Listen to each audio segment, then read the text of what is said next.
Hello and welcome to Post Popcorn Picks, the podcast where we here at the Puyallup Post go check out the new movies that are coming out. And this week we saw Ready Player One.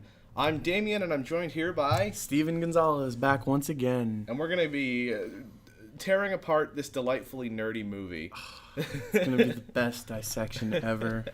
All right, let's get right into it. So let's take a look at the actors first of the movie and see how we thought about them. Playing the main character of Parzival, or Wade Watts, was Ty Sheridan. Do you know what else he's been in? Yes, I was trying to place him while I was watching it, and the last thing I recall him being in was the Scout's Guide to the Zombie Apocalypse. It was enjoyable for what it was, and seeing him back, I was kind of like, good for you, because that movie's like here, and this movie's like here, so... I feel like he's kind of in that cluster of, like, Jesse Eisenberg-like actors, where it's like, is that Jesse Eisenberg? I'm not sure. It's so funny because when he first came around, Jesse Eisenberg, I don't know if everyone was, but my circle of friends were like, is that Michael Cera? Like, what's going on? Right. And then he sort of eclipsed him, so now everybody just falls under Jesse Eisenberg's shadow. Well, they need to start it was the stepping Social out. Network. Yeah, that was his set him apart. Big role. Moving on, we got Olivia Cooke, a fiery redhead with cool Prince Zuko scar on her face as her character Artemis or Samantha in the movie. Oh, man. Olivia Cooke is so cool. Like, I've had a big crush on her for a while. And when I saw her in this, I was just looking at her, and I was like, what are you from, Olivia Cooke? Like, what do I know you from? And it's because she's missing her nose tubes and everything from the Bates Motel. It's Emma, and she's in a movie, and I'm stoked for her. Next, we have Sorrento, who's the head of a big shadowy corporation, and he's played by Ben Mendelsohn. I'm not really familiar with him in any movies, but I think he did a great job as kind of a... almost Parks and Rec-y-like villain. Yeah, also, I wonder if next week we'll also have a movie with a Shadow Corporation, because we're 2 for 2 right now, so maybe we can keep that bingo going. Ben Mendelsohn, yeah, I don't recall having seen him in anything, but man, was he a joy to dislike in this. He plays the role very well. Wait, that's Krennic. That's Krennic from Star Wars. It is. Rogue One. Don't I feel like a fool? He does a good job though playing this role. It's not like, I mean, there's a seriousness to him obviously, especially once we start recounting the movie because he means business. But he does it in such a lighthearted fashion that like I don't like him, but he's smart about it. Yeah, he's a fun guy. He's fun to watch. Got Lena Waithe playing the character of H. Famous from Silicon Valley actor T.J. Miller. He was also the star of the Emoji Movie, and I think Yogi Bear 3D. It's like his whole shtick now that he wants to be a voice actor in 3D animated movies, and he says no matter how bad they'll be. So I think that's pretty funny, and he does play a CGI character in this movie. And he does a really fun job. I mean, yeah, it's so interesting because I've never seen T.J. Miller do a role of actual threatening person. I'm so used to him like when he was in Deadpool and stuff. He's a comic relief. You don't take him all that seriously. But in this, it's a weird middle ground where he makes a joke and you laugh, and then he does something like serious, and you're like, whoa, whoa there, T.J. Miller. You get back in your square, sir. Oh, I love his character. He plays the character I-Rock, and he's very inspired by, I think, from what I see, people who used to play a bunch of MMOs and used to be the people that everyone would know, and they would be the best geared and the first on the server to get things because they would just play so much. And it's like he's also like at home he's like a regular guy, like he's talking about arthritis and he might need surgery or something. Definitely, it's pretty funny. He's that guy at the top of all the scoreboards for random things, and he's the one first for the dungeon crawls and stuff. And I don't know, I can't imagine anybody else being cast in that role. Oh yeah, he was perfect. And then we got Simon Pegg was in this movie, but he's really not in it very much. And Mark Rylance, who kind of plays the man behind the curtain character in the movie. I'm not really familiar with him as an actor, but he was portraying somebody who was intended to be on the spectrum within the canon of the universe. So that's kind of interesting. I thought he did a pretty good job at that too. Yeah, looking on like the movies he's been in, I've never really watched any of them, but now I kind of want to because he's like you said, like he had an interesting role and he did it in a really interesting way. Like I don't want to get too, nerdy about this, but this movie spoke to me in a lot of ways, and his role had a lot to do with that. His character's really fascinating, and not to take anything away from the writing of the movie, but I gotta assume a lot of it has to do with how Mark Rylance portrayed him. Okay, so moving on, what did you think of the plot and action of the movie? Man, Well, first off, I read the book, and I just want to get that out of here because anybody who sees this and has read the book is probably going to be like, well, did you read the book? Yes, I read the book. I read the book, and like any other form of medium, the book's better than the movie. Of course it is. It's never going to live up to how you have it in your head. That being said, this movie is still a phenomenal piece of art. Its plot is well driven. The pacing's nice. You know, it never feels like too slow or like it's moving too fast. It's enjoyable all the way through. There was never a point where I was watching this movie and trying to keep time. You know, sometimes you find yourself checking like this movie's still going. It was not like that. It was a nice roller coaster all the way through. I thought the plot was very good. I thought there were maybe a few points in the movie where it was like, all right. I think you might have a slightly better opinion on this movie than I do. That's not saying I dislike the movie in any way. I thought it was really fun. I came out of it like, yeah, that was a good movie. But it's just, looking back on it, it's like, I've noticed a little bit of the Big Bang Theory effect in that movie. Just a little bit, not too much. The glorifying of nerd culture. Where it was just like the nerd thing. I'm a huge nerd. I don't want this to be taken out of context. It's just like, okay, now you're pandering. Much. No, I can see that. Yeah. I think like a lot of it comes from, I read the book, so I already had a good opinion of this going into it. But you can take that either way, because sometimes you read a book and you go into a movie and you're like, all right, you have to impress me. Right. This was more like, I'm ready to be entertained, and you were like Ready you said, Player One to be entertained. being a nerd, being a nerd, a lot of this spoke to me. And in a lot of ways, I felt the same way about this as I felt of, like, Wreck-It Ralph, where there was a similar means in that they were playing off of what they knew their audience cared about. And yeah, there were times where it was like, yeah, you're clearly just trying to garner my attention, but it's working, so you have it. Like, I can't complain too much. All right. Actually, we should do a little discussion on the action of the movie, I guess, because there was a lot of action in this. There were a lot of CGI nightmares going on. Everything, which is fine. That's fun in movies. That's what summer action movies are for. The CGI nightmares.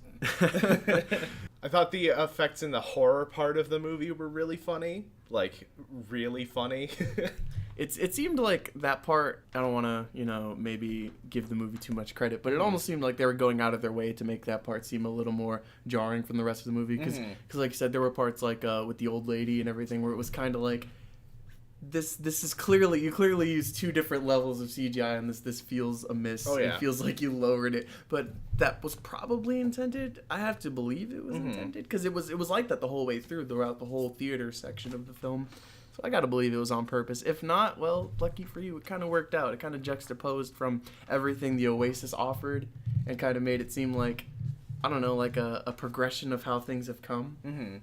But maybe I was just close reading something that was just unintentional. I really did love the central theme of the movie being just having fun with it. That was kind of nice. I mean, that's how I used to play games when I was a kid. I would just wander around for hours and hours looking for everything on the map that I could find that was like out of the ordinary. And that was kind of, I guess, the moral of the story at the end. Yeah, was just have fun with it. And it's such a pure message to gamers too, because like, so often you play a game now, at least when you're me, and it becomes sometimes more of a mission than anything. Like, all right, I got to do this. Yep, now I'm going to do that, and I'm going to do this, and you're not even experiencing the game the way it's supposed to be experienced, and it feels like a task. You're playing the meta to get the best results. Yeah, and it is obviously the path that the game is predisposed, but that's not how you play games.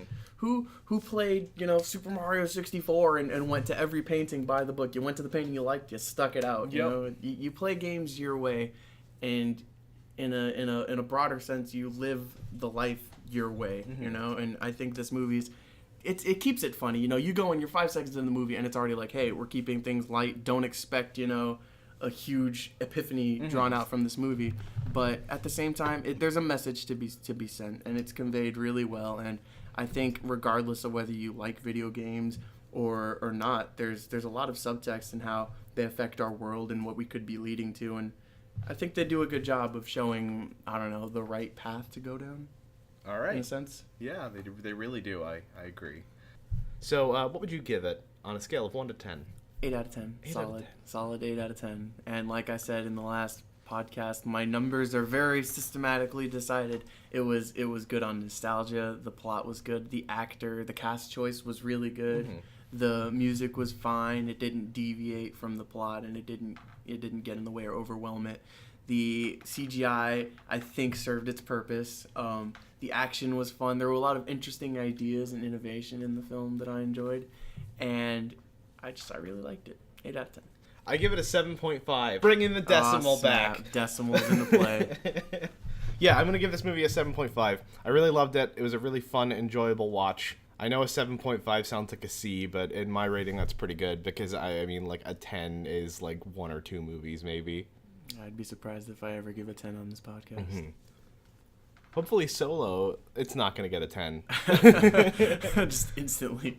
Okay, so that is it for the spoiler-free section of the podcast. We're going to be putting a spoiler warning on the screen right here and starting to talk about spoilers for the movie.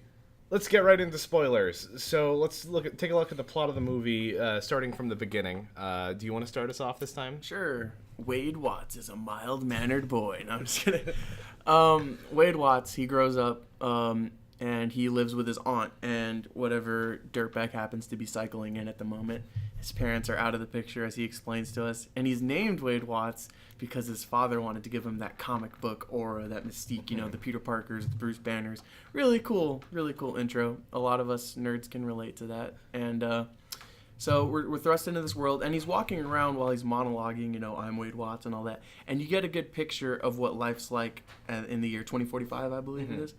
You see everybody's glued to their VR headsets, and the world itself outside the VR is a bleak and just disgusting mess. At least the part we get to see. Mm-hmm. You know, trailers are legitimately just stacked on top of each other as apartment buildings. Cars have just been piled up into trash barges and everything, and it's just a total mess.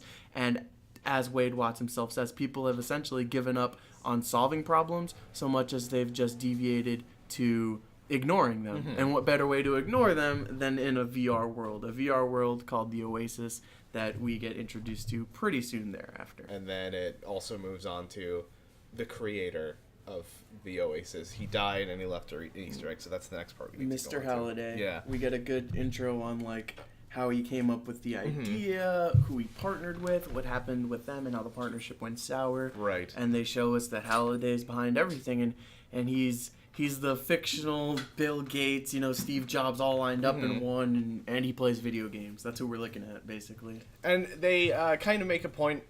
It's pretty funny in the movie. They kind of make a point of he's kind of a strange guy, you know? Oh, yeah. Definitely introverted. He clearly has social issues, and he probably doesn't leave his house much. His billionaire house. But I love the gag of, in the movie, Wade Watts is like poring over papers of him, or not papers, but like computer monitors with pictures of his face and stuff, and he's like, what are you thinking? And the guy's like, he's got his mouth open, just looking silly on screen. It's really funny. They just paint Halliday as this, he's kind of a funny character, but he's like made this really serious, huge thing. I like that they were able to kind of not take him as seriously, but also take him seriously at the same time. Halliday has died, and he left an Easter egg in the game. And this Easter egg will eventually lead to signing over the entire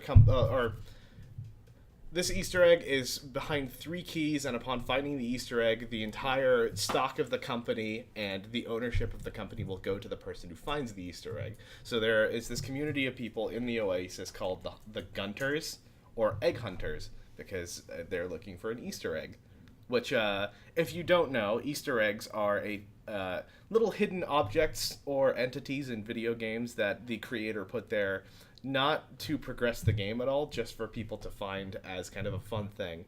So the movie starts out, and everyone is competing to get the first key in this big, crazy... It's like this winding, twisting version of New York City, where all the disaster movies that have ever happened in New York City are happening. What a fun trip that was. The main character's gunning through the streets of the city in a DeLorean from Back to the Future.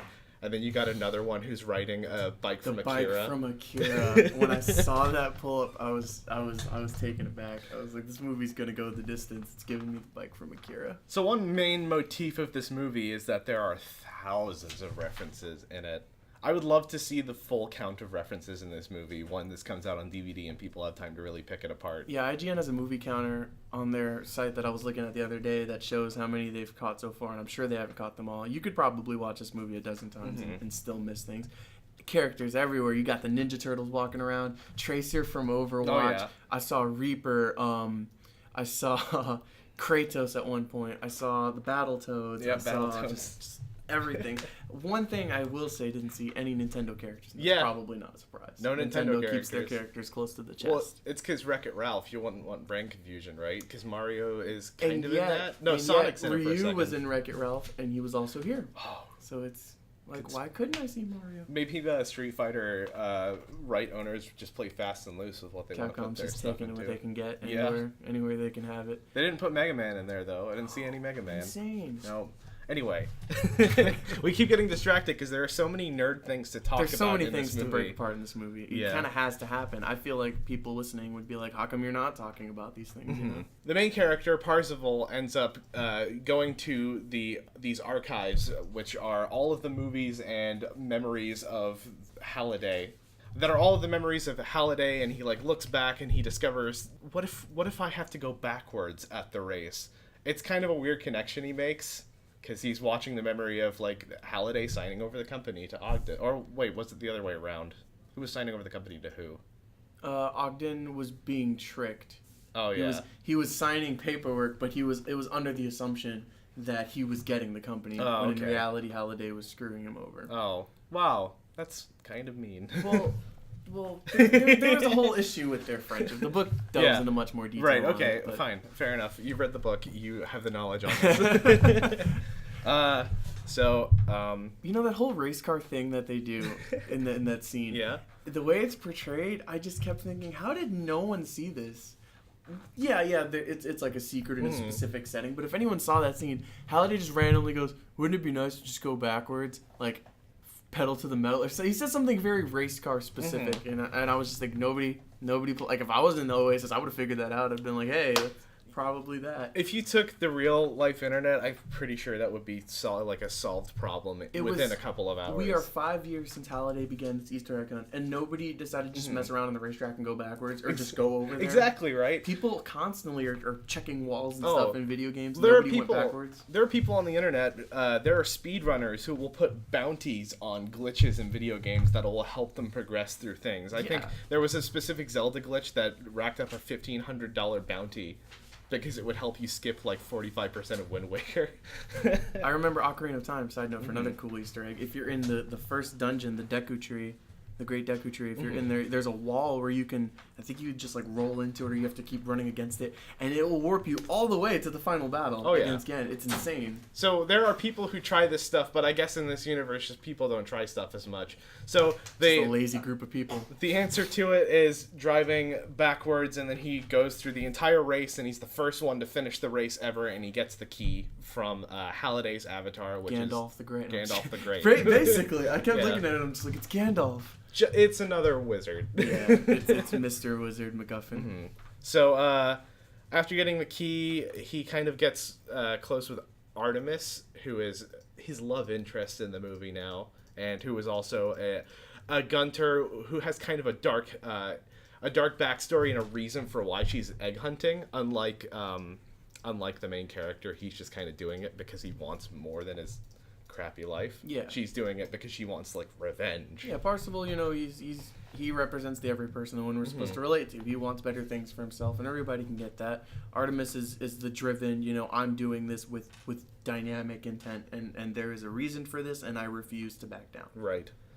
So the two of them join together. They try to solve the mysteries of Halliday, because the two of them probably know more about it than anybody else combined, because I don't know, they're really good egg hunters for some reason. They're just really into Halliday. Yeah. Yes. They end up going to a dance club, and that doesn't end up being the answer. And they get attacked by the big shadowy corporation while they're there, because the big shadowy corporation's like, we got to take down Parzival because he's now at the top of the scoreboard, and we don't want that. And this is where T.J. Miller's character, this isn't where he's introduced, but this is where he first makes his assault against them. And it creates a whole strain between Artemis and Parzival, because he picks this moment to get all Disney on us and be like, I love you and I have feelings for you. Mind you, that's pretty quick. That was really quick. From the movie's perspective, it's been a day. But you know what, Disney, you hold your suspension of disbelief. You do it for this movie too. That was just one of my problems. I hate that trope. It was very fast, but it happens in movies all the time. At this point, it's expected. Yeah. The real issue is that Parsifal's best friend H in the fictional world in general, he specifies, warns him and says, you know, you have no idea who Artemis really is. Yeah. Could be just a fat guy in a basement somewhere. Like, there's no proof that Artemis is a girl. And this is a funny but very real situation that people would come across. Not if, but when we get to this point where VR is at this insane level, anybody can be anyone, so it's going to be really hard to trust anyone at all. Oh, yeah. Of course, things don't work out like that in this movie, because things have to work out really well, but... Oh, yeah, for the main character, no, she has to be, like... She's hot, and well, yeah, they meet, and it's like, she's got, like, fiery red head and a rad Prince Zuko scar going down her face. It's like, I'm horrifying, don't look at me. It's like, no, you're not. And she's this hot-driven rebel fighter, basically, that's like, oh, I've got this slight birthmark, and clearly no guy would ever be interested. Yeah, okay. But the real issue is that at the club, he throws his emotions at her, and he decides to trust her with his name. And he tells her, he's like, my name's Wade, and she freaks out on him, because I'm assuming that's the equivalent of open keyboard messaging everyone in the community. And then T.J. Miller's character's like, I looked him up, I found him, he lives in Columbus. Go bomb him. And they do. Things get super intense really quickly. The head of the corporation makes Wade an offer he can't refuse, and then Wade obviously refuses it because he's the good guy in the movie. Then they come and they bomb his house. But he's not in his house, fortunately.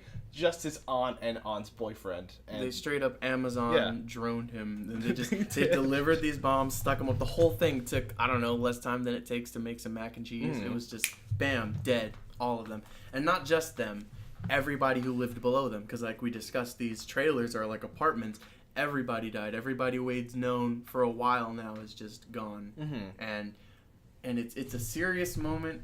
And now that we're going over this again, it gets glossed over pretty quick. He just lost everyone he cares about, but then he meets Artemis. Yeah, and he's like, I'm hot great. Girl on board, totally okay. Yeah, he needs family. So he gets taken to this compound where Artemis is, and it looks like a drug den, and they all play the game there. They all hook into the Oasis there, and it's like a cooperative effort to try and find this Easter egg.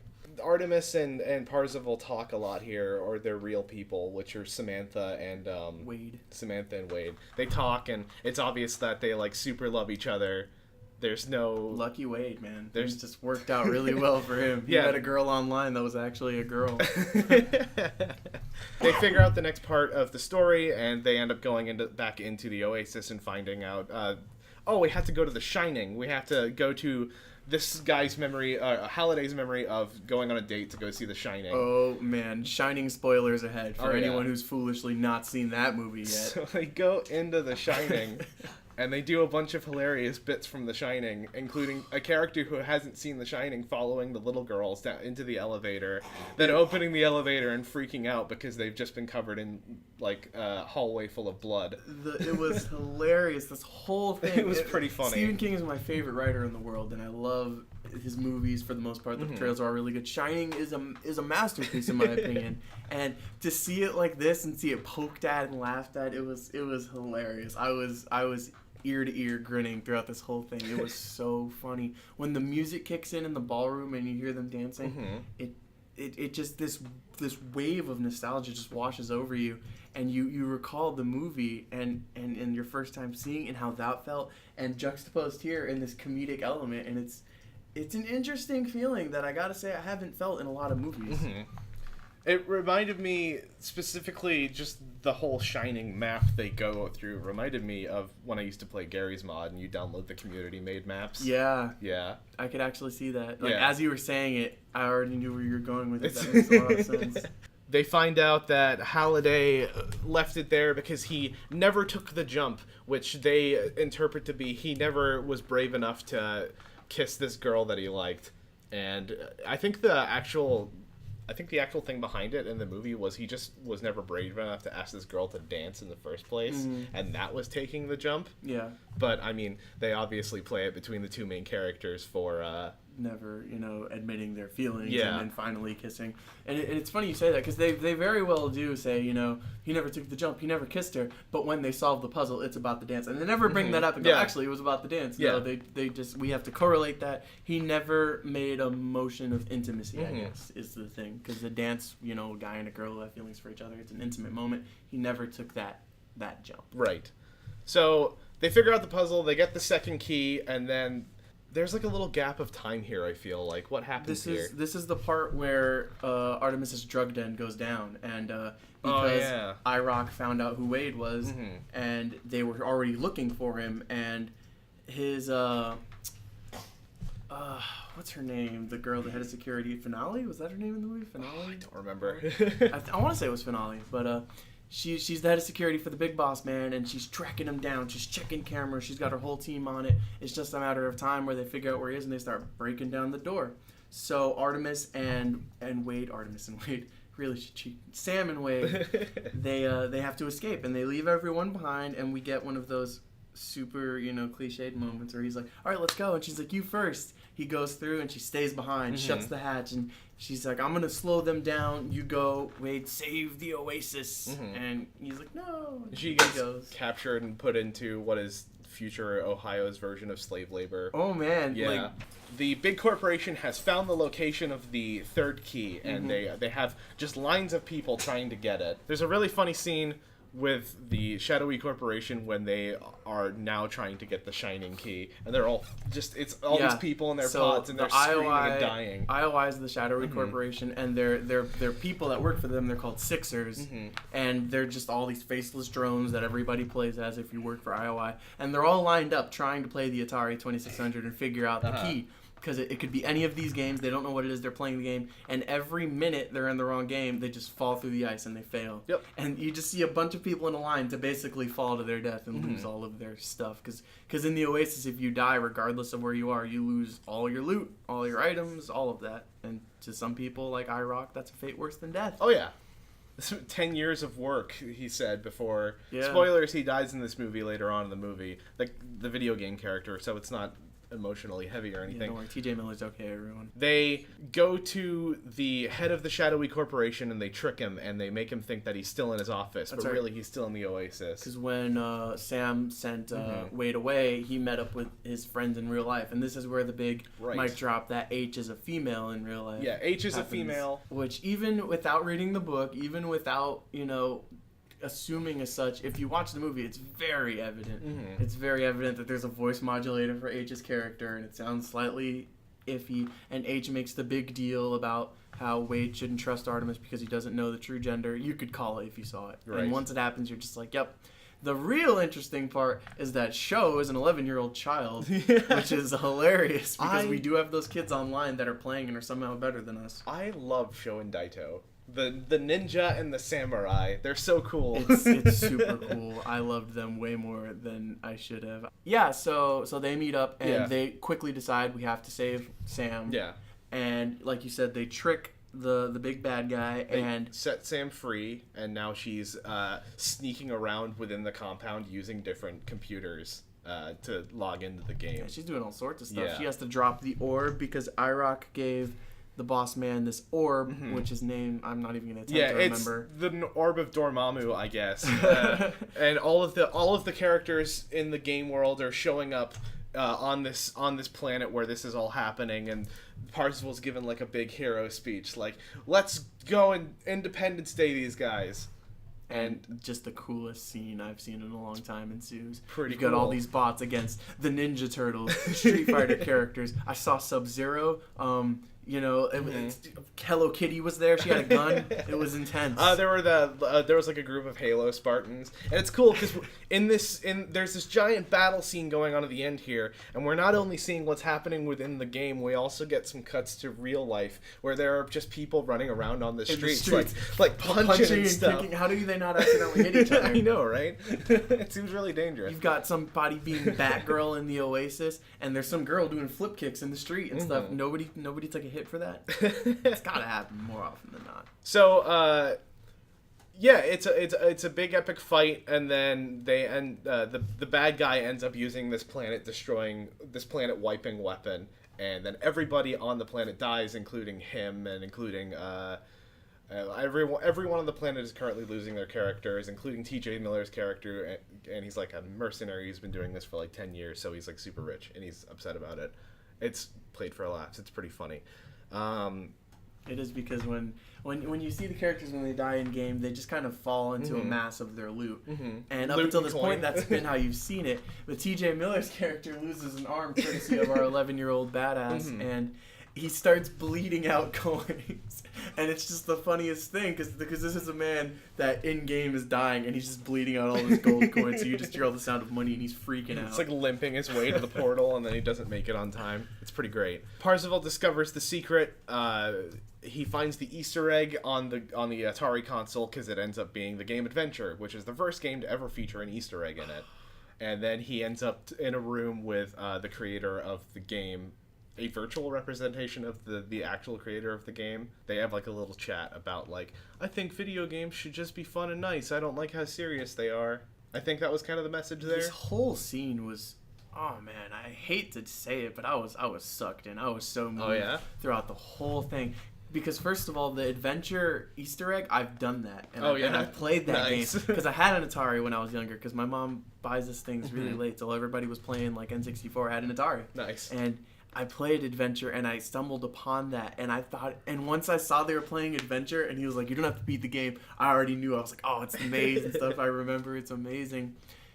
And when Halliday starts giving his speech, it really moved me in a sense, because gaming, lately in our society, nerd culture has become this huge phenomenon, and now it's popular and it's glorified, and comic books are cool and video games are cool, but it wasn't always like that.